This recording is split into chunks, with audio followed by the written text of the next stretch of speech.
हरे कृष्णा। हम लोग वैदिक साहित्य से संकलित श्रीमद् भागवतम और भगवत गीता श्रवण करने की महिमा से संबंधित श्लोकों की चर्चा करेंगे। पद्म पुराण भाग 6 उत्तरखंड अध्याय 193 श्लोक संख्या 13, 14, 15, 16। सूत गोस्वामी और शौनक ऋषि का संवाद।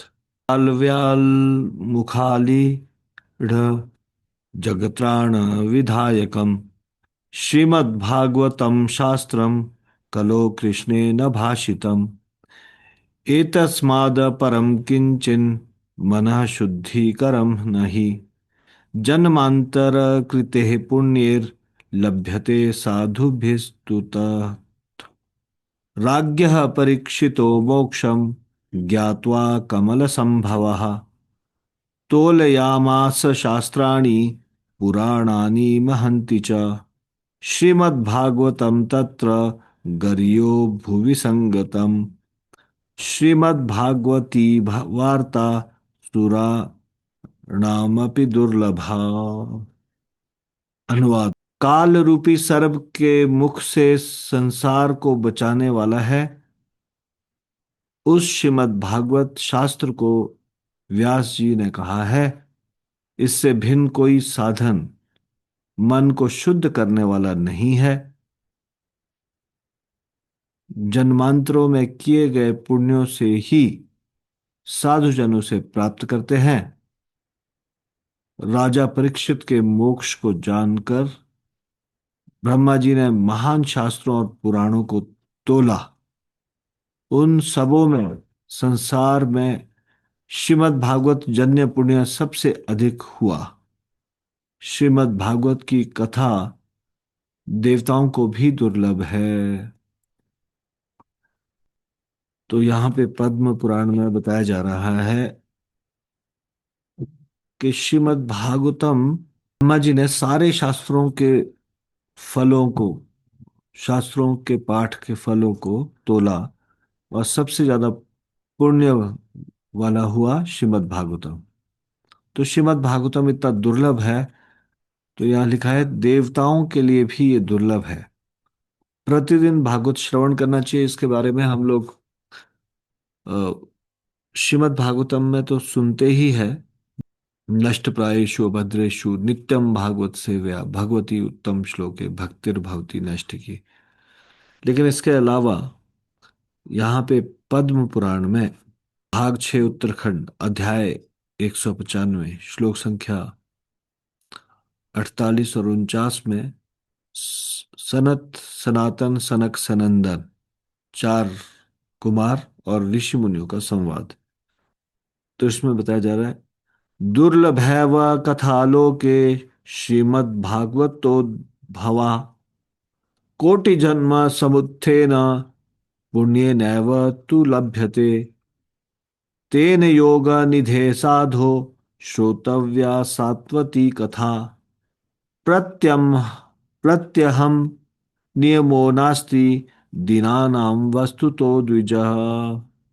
अनुवाद। श्रीमद् भागवत की कथा संसार में दुर्लभ है। उसकी प्राप्ति करोड़ों जन्मों के पुण्य के उदय होने से होती है। अतएव हे योगनिधे, हे साधो, भागवत की कथा को सुनना चाहिए। उसे प्रतिदिन सुना जा सकता है। उसके विषय में दिनों का कोई नियम नहीं है। यहाँ पे भी प्रतिदिन श्रीमद् भागवतम को सुनने की संस्तुति की गई है। और पद्म पुराण में ही छठवें भाग में उत्तरखंड अध्याय 195 श्लोक संख्या 32, 33 और 35 में ब्रह्मा, ये चार कुमार और नारद मुनि का संवाद। कथा भागवत से आपी नित्यम भवति यद गृहे तद्गृहम तीर्थ रूपम ही नृणाम पाप विनाशनम अश्वमेघ सहस्राणि राजसूय शतानि च भगवत्याः कथायाश्च कला नार्हन्ति षोडशीम्। न गंगा न गया काशी, प्रतिष्ठानां न पुष्करः। कथाया भागवत्याश्च समा पुण्य फलेन च।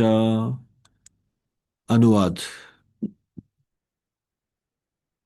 जिस घर में प्रतिदिन भागवत की कथा होती है, वह घर तीर्थ रूप तथा सभी पापों को विनष्ट करने वाला हो जाता है।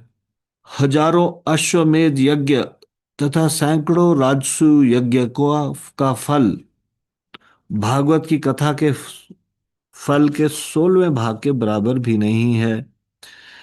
यानी कि हजारों अश्वमेध और सैकड़ों राजसूय यज्ञ का फल इकट्ठा किया जाए और श्रीमद् भागवतम की कथा सुनने का फल लिया जाए, तो भागवत की कथा सुनने के फल के 16वें भाग के बराबर भी ये सारा फल, इन यज्ञों का ये फल नहीं है। गंगा, गया, काशी, पुष्कर, प्रतिष्ठान, ये सभी मिलकर भागवत की कथा के समान पुण्य प्रदान करने वाले नहीं है। तो श्रीमद् भागवतम की इतनी ज्यादा महिमा है। श्रीमद् भागवतम प्रतिदिन श्रवण करना चाहिए।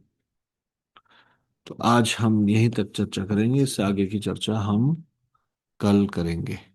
श्री हरिनाम संकीर्तन की जय। श्री राम प्रभु की जय। शिल प्रभुपाद की जय। निताई गौर प्रेमानंदे। हरि हरि बोल।